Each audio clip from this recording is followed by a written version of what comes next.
Assalamualaikum warahmatullahi wabarakatuh. Pertama-tama, saya ucapkan terima kasih kepada dosen pengampu Bu Sofi Yunida Putri. Di sini kami akan mempresentasikan tentang hasil tugas kelompok kami di bab Stock Investment Investor Accounting and Reporting dari kelompok 2 di mata kuliah Akuntansi Keuangan Lanjutan 1, kelas C. Selanjutnya, untuk anggota kelompok, ada saya sendiri, Karoma dengan NPM akhir 294, ada Isa Aprilia dengan NPM akhir 132, ada Imania Dwi Fevianti dengan NPM akhir 142, ada Avia dengan NPM akhir 41, dan ada Anggita dengan NPM akhir 38. Oke, untuk bab yang pertama tentang Accountant for Stock Investment. Ini merupakan tentang akuntansi untuk investasi saham. Nah, di akuntansi untuk investasi saham ini terdapat prinsip akuntansi yang berlaku umum GAAP yang biasanya digunakan untuk mencatat akuisisi saham.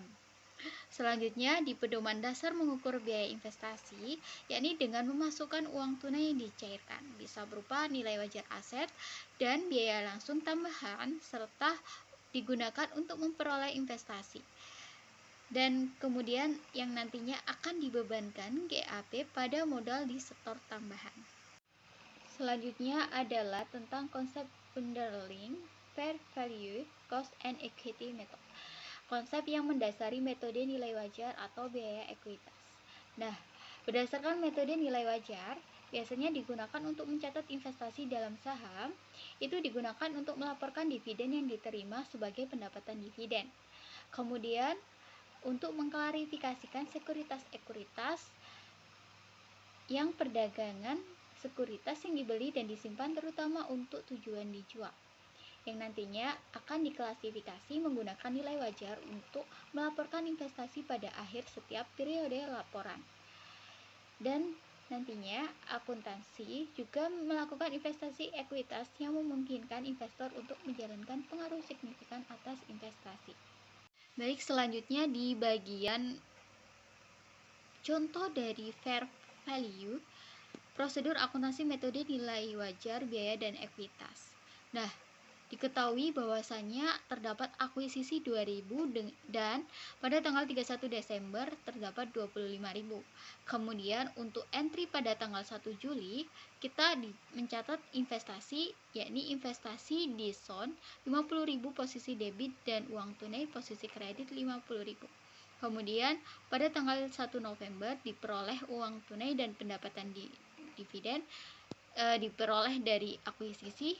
Kemudian untuk metode ekuitas juga sama, terdapat akun investasi di SON dan uang tunai 50.000 diperoleh dari 25.000 dikalikan dengan akuisisi 2.000. Kemudian metode ekuitas diperoleh dari akuisisi. Kemudian untuk metode ekuitas 2.500 diperoleh dari 25 dikalikan dengan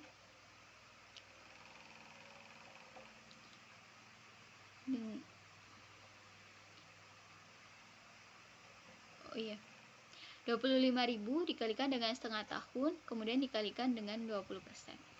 Selanjutnya untuk metode nilai wajar biaya, terdapat akuisisi pendapatan sebesar 2.000 dan investasi di SON pada biaya 50.000 pada tanggal 31 Desember. Kemudian untuk pembuatan ringkasan akun investasi, yakni diperoleh pada tanggal 1 Juli biaya awal 50.000, kemudian 1 November dividen yang diterima yakni 2.000. Kemudian untuk di tanggal 31 Desember untuk mengakui 20% dari laba bersih, maka 50.000 dikurang dengan 2.000, kemudian di jumlah dengan 2.500 dan hasilnya menjadi saldo akhir yakni 50.500. Oke, selanjutnya di bagian ekonomi consequence atau konsekuensi ekonomi.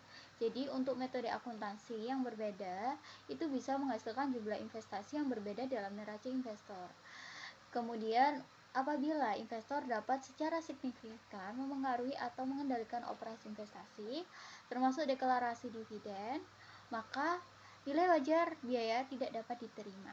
Meskipun metode ekuitas bukan pengganti konsolidasi, maka pendapatan yang dilaporkan oleh induk perusahaan dalam laporan laba rugi akan terpisah berdasarkan metode ekuitas secara umum, di mana konsolidasi ini nantinya akan dilaporkan dalam laporan keuangan konsolidasi.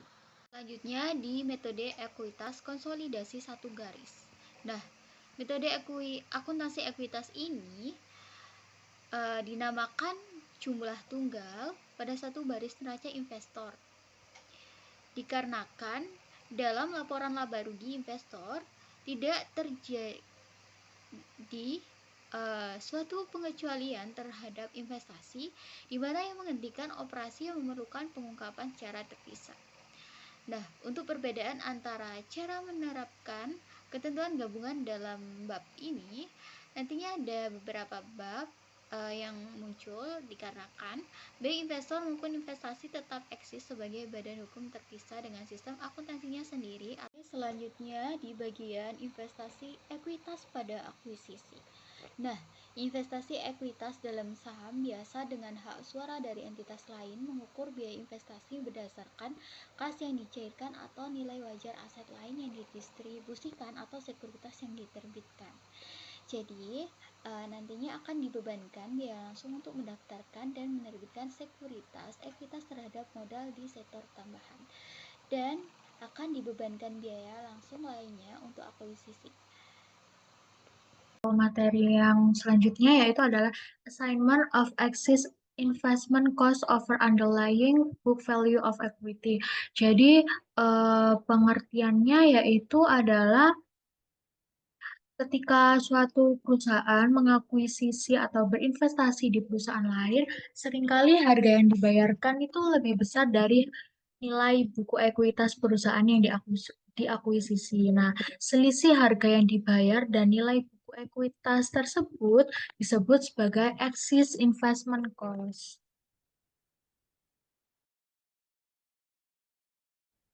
Lalu berikutnya yaitu adalah accounting for excess of investment cost over book value. Jadi pengertiannya itu yaitu adalah ketika suatu perusahaan membeli saham perusahaan lain, seringkali harga yang dibayarkan itu lebih tinggi dari nilai buku ekuitas perusahaan yang diakuisisi. Nah, selisih tersebut itu disebut sebagai excess of investment cost over book value. Nah, mengapa bisa terjadi excess investment cost? Yang pertama yaitu adalah aset under value atau nilai pasar aset seperti tanah atau properti bisa lebih tinggi dari nilai buku yang tercatat. Lalu yang kedua adalah aset tidak berwujud. Nah, perusahaan yang diakuisisi itu mungkin memiliki merek dagang, paten, atau hubungan pelanggan yang tidak dicatat di laporan keuangan. Dan yang ketiga yaitu adalah potensi pertumbuhan. Investor bersedia membayar lebih untuk prospek masa depan perusahaan yang diakuisisi. Materi berikutnya yaitu adalah excess of book value over cost. Excess of book value over cost ini terjadi ketika harga yang dibayarkan untuk investasi dalam suatu perusahaan itu lebih rendah dari nilai buku ekuitas yang diperoleh. Artinya, investor itu membeli saham dengan harga lebih murah dibandingkan dengan nilai buku yang tercatat dalam laporan keuangan perusahaan yang diakuisisi. Nah, mengapa bisa terjadi excess of book value over cost? Yang pertama itu adalah kinerja perusahaan yang buruk. Perusahaan yang diakuisisi ini mungkin memiliki kesulitan keuangan atau operasional sehingga saham yang dijual itu dengan harga murah. Lalu alasan yang kedua yaitu adalah diskon atas aset. Beberapa aset perusahaan bisa saja dinilai terlalu tinggi di laporan keuangan, sehingga investor itu hanya bersedia membayar lebih rendah. Lalu yang ketiga, ada ketidakseimbangan permintaan dan penawaran. Jika tidak banyak investor yang tertarik membeli perusahaan tersebut, maka harga jual sahamnya itu bisa turun di bawah nilai buku. Dan faktor yang terakhir yaitu adalah faktor negosiasi. Jadi investor itu mungkin berhasil mendapatkan kesepakatan harga yang lebih menguntungkan. Materi selanjutnya akan dilanjutkan oleh rekan saya. Baik, selanjutnya itu adalah bargain purchase atau pembelian dengan harga murah. Jadi di sini misalkan Pop itu membeli 25% saham Saks seharga 110 dolar, 110.000 dolar, sementara nilai buku bagian aset yang diperoleh adalah 100.000 dolar. Nah, jadi selisihnya itu 10.000 itu merupakan excess cost yang sebagian besar berasal dari nilai yang lebih tinggi pada inventaris dan bangunan dibanding nilai buku. Nah, karena nilai wajar aset bersih yang diperoleh itu 120.000 dolar lebih tinggi daripada pembelian yaitu 110.000 dolar, maka terjadi bargain purchase dengan gain sebesar 10.000 dolar yang dicatat sebagai keuntungan biasa. Lalu selanjutnya itu adalah akuisisi investasi di tengah periode.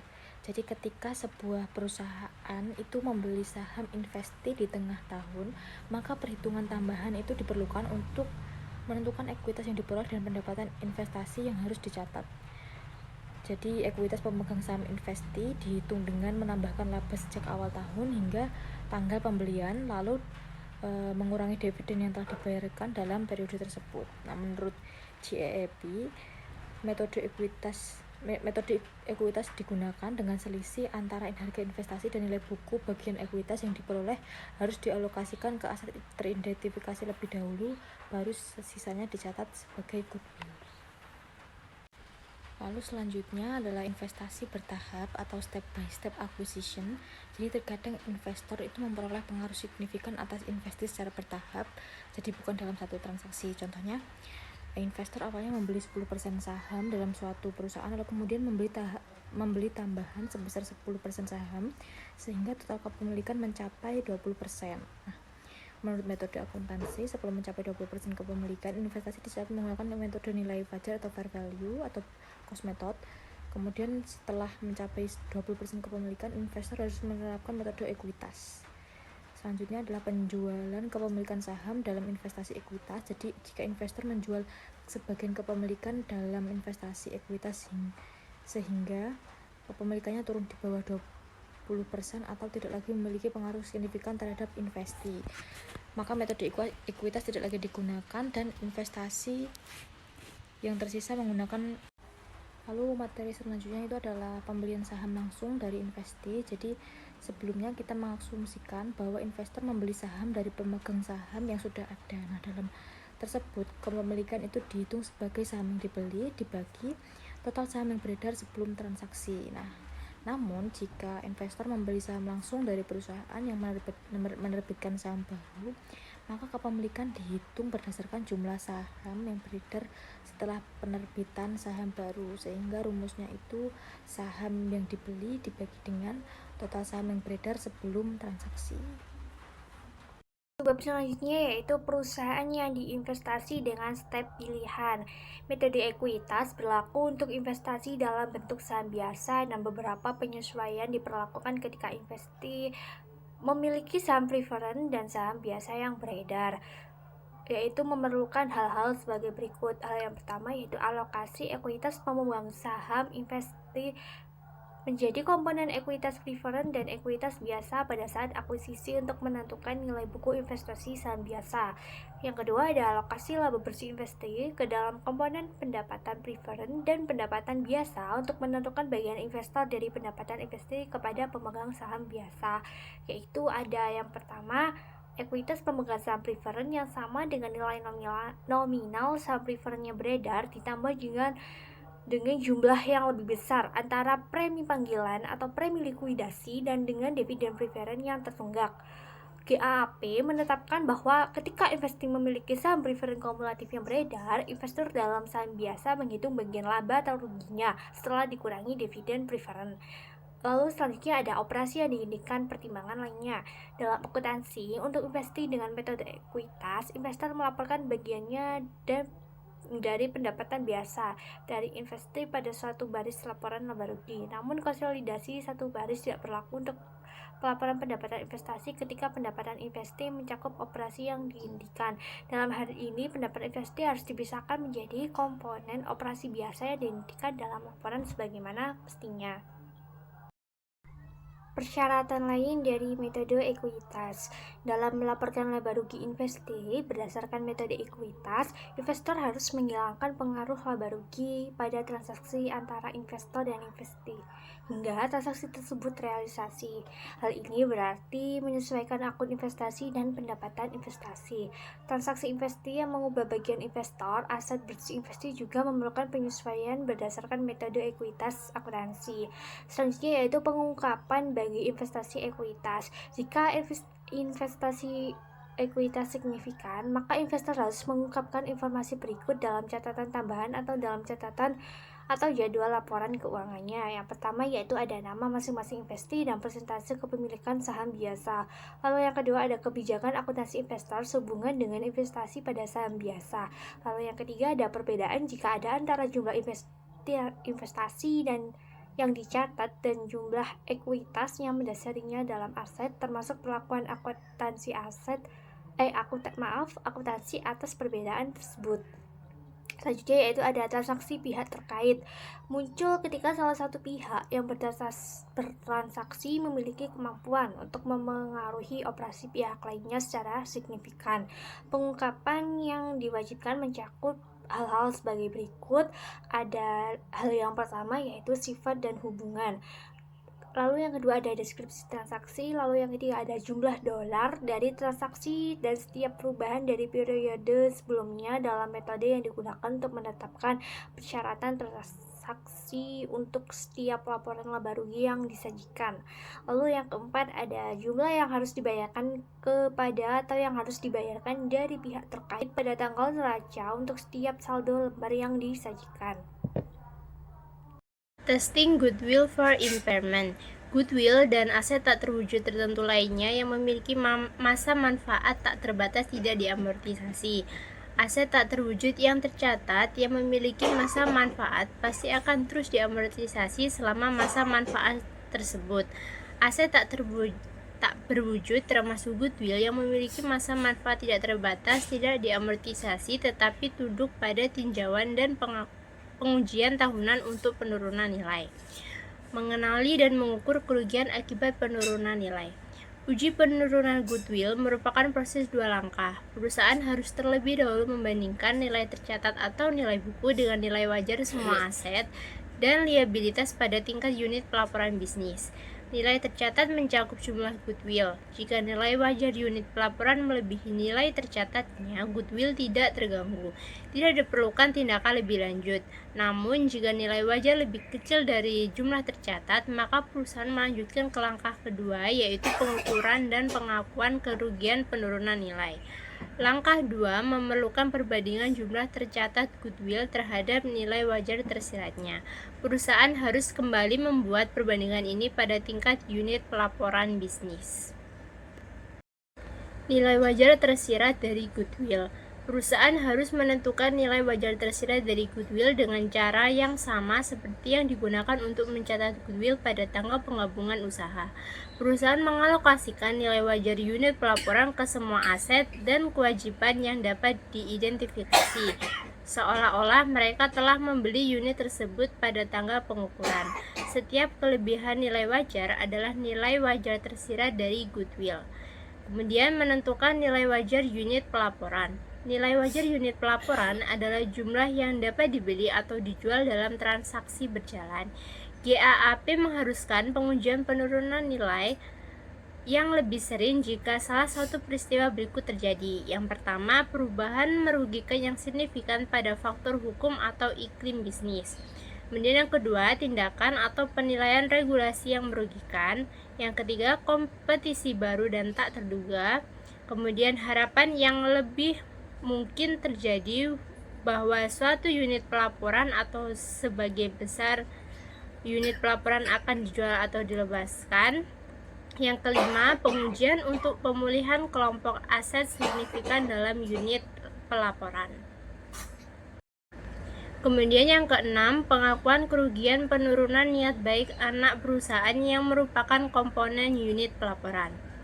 Opsi nilai wajar untuk investasi metode ekuitas. Secara historis, investasi metode ekuitas tidak disesuaikan dengan perubahan nilai pasar wajar, tetapi GAAP kini memberi perusahaan opsi untuk mencatat investasi metode ekuitas pada nilai wajar. Opsi tersebut dapat dipilih berdasarkan investasi per investasi. Perubahan yang mengambil opsi nilai wajar akan menghitung nilai wajar menggunakan metode yang dijelaskan sebelumnya. Opsi ini harus terus berlanjut selama investasi tersebut dimiliki. Kemudian pelaporan dan pengungkapan. GAAP mengharuskan perusahaan untuk melaporkan jumlah agregat material goodwill sebagai pos terpisah pada neraca. Demikian pula, perusahaan harus menunjukkan kerugian penurunan nilai goodwill secara terpisah dalam laporan laba rugi sebagai komponen pendapatan dari operasi yang berkelanjutan, kecuali penurunan nilai tersebut terkait dengan operasi yang diberhentikan. Penurunan nilai goodwill dari operasi yang dihentikan harus dilaporkan secara terpisah atau dikurangi dampak pajak penghasilan di bagian operasi yang dihentikan pada laporan laba rugi. Kemudian investasi metode ekuitas. Pengujian penurunan nilai untuk investasi metode ekuitas tidak mengikuti pedoman yang sama. Pengujian penurunan nilai untuk investasi metode ekuitas dilakukan berdasarkan nilai wajar versus nilai buku investasi secara keseluruhan. Kerugian penurunan nilai dapat diakui untuk investasi metode ekuitas secara keseluruhan.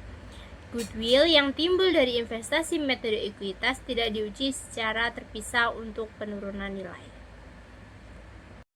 Berikut sekian penjelasan kami mengenai bab Stock Investment, Investor Accounting and Reporting.